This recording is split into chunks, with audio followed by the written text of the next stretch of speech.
Title: I was released from the hospital a day early, and when I came home, I saw my wife and her lover in our bed. I left without a word, blocked all the cards, and changed the locks. But then something happened that no one expected. Chapter 1. Discharge. The nurse smiled as she handed me my release papers. "You're good to go, Mr. Hayes. The doctor signed off early," she said. "Your recovery was ahead of schedule." I gave a faint smile and nodded, though my chest still ached slightly from the procedure. 3 nights in the hospital, hooked up to machines, and not a single visit from my wife, Claire. She had said she was too stressed to visit hospitals, right? The cab ride home was quiet. My mind wandered from the smell of antiseptic to the comfort of my own bed, to the food Claire might have cooked, to how quiet the house would be with just the two of us again. As the car pulled into the driveway, I noticed something strange. Claire's car was there, but parked sideways across the driveway like she was in a hurry. That wasn't like her. I paid the driver, grabbed my overnight bag, and quietly stepped into the house. Everything was dark except for a single dim light coming from upstairs. I didn't call out. I don't know why. I just had a heavy feeling in my gut. Something was off. The stairs creaked beneath my feet as I made my way up. The bedroom door was half open. I pushed it gently. That's when I saw them. Claire and a man I didn't recognize, tangled in the sheets of my bed. Our wedding photo was still on the nightstand, tilted slightly like it was watching the entire betrayal unfold. I stood there for a full 10 seconds. They didn't notice. No screaming, no confrontation, no breakdown. Just silence. I slowly backed away, walked out the front door, got back into the cab that hadn't even left yet, and simply said, "Just drive." Chapter 2. Lockdown. The cab driver glanced at me through the rearview mirror. "Man, you just got home." I didn't respond. I was staring out the window, jaw tight, thoughts a storm of images and realizations. My wife, our bed, a stranger, their laughter, that carefree way she once touched me. Midway to the airport, I asked the driver to take me downtown instead to my lawyer's office. I'd known Carl Matthews for years, back when I used to help him troubleshoot his computers on weekends. He owed me, and right now, I needed every favor I could cash in. 30 minutes later, I walked into his office, still wearing the sweatpants and zip-up hoodie I'd left the hospital in. "Tom," Carl looked up surprised. "You were supposed to be in recovery another day." I gave him a tired nod. Plans changed. He motioned me inside. I shut the door behind me, and, in a low voice, I explained what I saw. I didn't raise my voice once. I didn't curse. I didn't cry. I just laid it out like a puzzle that had finally clicked together. Carl leaned back, hands clasped. "You want a divorce?" "Yes, but I want more than that." I reached into my bag and pulled out a file I had started preparing long before the hospital stay. Here are the deeds, the bank accounts, the power of attorney Claire never updated after our marriage. She never knew I restructured the business into a trust last year. Carl flipped through the pages, his eyebrows slowly lifting. "You've already moved everything." "Everything," I said calmly. "The house, the business, the savings." Claire thought she had access to all of it. "But she doesn't." He blinked. "She has no idea. Does she?" I shook my head. "And by tonight, she'll be locked out of the accounts, credit cards frozen, and she'll need a new place to sleep." Carl let out a low whistle. "You're going to war." "No," I stood. "I'm already winning it." Chapter 3. The locks clicked. By the time the sun began to dip below the skyline, the house that once echoed with memories of warmth and laughter had become a cold fortress. The locksmith arrived within hours. I didn't waste time. Every lock on every door was replaced. The garage opener was reset. The home security code she'd once chosen was disabled, and I had the alarm company flag her for unauthorized access. I drove to our bank next. The clerk looked surprised when I handed over my ID and asked to close the joint account. Claire had been spending from it for weeks like it was an endless stream, but she hadn't checked it today. She would. I moved the remaining $23,000 into my private account, the one she didn't know existed.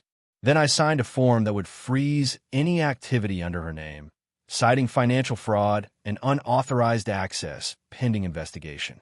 The manager didn't even flinch. "You're not the first," she said, sighing, "but you're one of the few who caught it in time." "Not caught." I corrected. I let her think she was winning. Next stop, our shared car. It wasn't technically in her name, though she'd always bragged about her luxury SUV. That afternoon, I had it picked up and returned to the dealership under our pre-agreed buyback clause. I didn't even need to be present. Just a phone call, a signature. Gone. By the time Claire and her lover walked up the driveway, probably thinking they'd sneak into our bed again, there was nothing left for them to enter. The key didn't work. The car was gone. Their credit cards were declined. I watched from across the street, standing beside Carl's SUV. He handed me a coffee. Claire banged on the door. I let her. Her voice rose in disbelief. Tom, open the door. This isn't funny. Her lover, the smug idiot from earlier, tried to look tough. Yo, open up, man. We're not here to fight. I sipped the coffee slowly. Then I turned to Carl and said, let's go. As the car pulled away, I looked back one last time. Claire had collapsed on the porch, crying now, her lover pacing, checking his phone, probably realizing he no longer had anywhere to go either. But I didn't feel pity. Not an ounce. This was only the beginning. Chapter 4. The unraveling begins. The morning after the lockout, I was sipping coffee on the patio of a quiet hotel downtown, watching the early commuters scurry past with briefcases and earbuds. Peaceful. Detached. Then my phone vibrated. 10 missed calls from Claire. 5 from an unknown number. I could guess who that was. And 1 voicemail. I didn't listen to it. Instead, I opened the browser on my phone and visited the attorney's client portal. Everything was ready. Divorce papers filed. Restraining order application pending, with video evidence from the home security camera. Yes, I'd reviewed the footage. She didn't even close the blinds. I made sure the judge would see it, too. Next was the civil suit. Claire had siphoned thousands from our joint savings, some of which were from my military disability benefits, protected under federal law. My lawyer said she'll either return the money or face criminal charges. I didn't care which. The best part? Her lover's name, Matt, was attached to a few of the charges, too. She had transferred money directly to his Venmo. Rookie mistake. I also called the university. You see, Claire worked part-time in the administration office of a local college, and Matt was a tenured professor there. An email to the Title IX department with clear documentation of their on-campus relationship ensured an investigation was opened. Apparently, they'd used school property and time for their little getaways. I received a reply later that afternoon. Thank you for your report. This has been forwarded to the Office of Academic Integrity in HR. It was like setting a row of dominoes into motion. By lunchtime, Claire sent another message. Please, can we just talk? Everything's gotten out of control. We didn't mean to hurt you like this. I almost laughed out loud. They hadn't meant to hurt me. Of course they had. They just didn't think I'd respond this way. They expected a quiet, broken man. Instead, they got strategy. They got silence. They got the kind of revenge only a man who had once planned battlefield operations could deliver.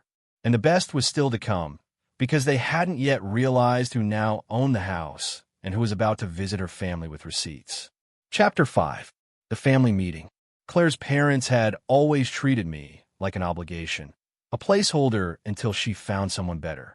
Her mother, Cynthia, once told me at Thanksgiving, "You're not exactly the husband we prayed for, but at least you pay the bills." I remember that line, word for word. So when I pulled into their suburban driveway that Sunday afternoon, I wasn't sure what to expect. I wore a calm smile and carried a slim folder under my arm. Claire opened the door. Her eyes widened. "What are you doing here?" "I brought something for your parents," I replied coolly. Before she could object, Cynthia appeared behind her with that familiar, condescending look. "Oh," she muttered. "The ghost returns." I didn't rise to the bait. "May I come in?" Claire hesitated. Cynthia smirked. "It's fine. Let the man speak." They led me into the living room where her father, Gerald, sat in his recliner, flipping through a golf magazine. 5 minutes, Claire said flatly. "Less, I promised." I opened the folder, carefully removing 3 documents. The first, a detailed breakdown of the $38,000 in unauthorized withdrawals Claire had made from our joint savings, including screenshots, timestamps, and the transaction where she sent money to Matt for a getaway. The second, a printed email from the college's ethics committee confirming the investigation into Professor Matthew Hale and Claire for professional misconduct. And the third, the new deed to the house. You see, Claire never noticed that I'd quietly sold the property weeks before our issues exploded. The buyer was my cousin, Derek, who then leased it back to me for 1 month under a private contract. Claire was technically trespassing every minute she'd stayed there after the locks changed. Cynthia's face twisted first. "You're bluffing." I handed Gerald the documents. "You're welcome to verify them with the county registrar." He skimmed the paperwork in stunned silence. Claire was trembling. "You'll be hearing from my lawyer again," I said. "I'm pursuing recovery of funds, and if necessary, we'll go to court. Federal theft of VA-protected income is a felony." Claire's voice cracked. "Why are you doing this?" "For 12 years, I said quietly. "I put you first, and you let me come home from the hospital just to see you with another man in our bed. You mocked me. You laughed at me. I turned to Cynthia, and you encouraged it. So now, I'm just returning the favor. Legally." Then I handed her one final paper, a cancellation notice for the mortgage assistance I've been paying on their home every month without ever telling them. "I was going to surprise you with a full payoff in December," I added with a shrug. "But now, marry early foreclosure." And with that, I walked out. Behind me, I could hear Claire yelling, Cynthia sobbing, and Gerald shouting at both of them. It was music, but revenge wasn't about noise. It was about silence and strategy, and I was just getting started. Chapter 6. The Unraveling. In the weeks that followed, the silence from Claire's side of the world spoke volumes. No more mocking texts, no snide emails, nothing. Because every corner of her once carefully curated life was falling apart. First came the eviction notice. Claire had ignored it first, assuming I was bluffing about the ownership transfer. But when sheriff's deputies came to serve in person, she broke down sobbing in front of the neighbors. Matt, her better man, was nowhere to be found. Turns out his position at the college had been quietly suspended pending the ethics investigation. And when the screenshots of their messages surfaced, some on university servers, he didn't just lose his job. His tenure position was rescinded. Pension gone. A public apology was issued by the college's board. His wife, by the way, had no idea until I sent her an envelope anonymously containing Claire and Matt's beach selfies with captions like, "He makes me feel alive again." Matt's wife filed for divorce immediately. Claire tried reaching out to her family, but Gerald refused to even answer her calls. Cynthia was too humiliated to show her face at the country club. They were now 3 months behind on their mortgage, and creditors were calling daily. As for Claire herself, she landed a retail job at a home goods store, the kind of place she once mocked on social media. But the best part? She tried to play the victim online. Facebook posts about betrayal, emotional manipulation, and how hard life had been.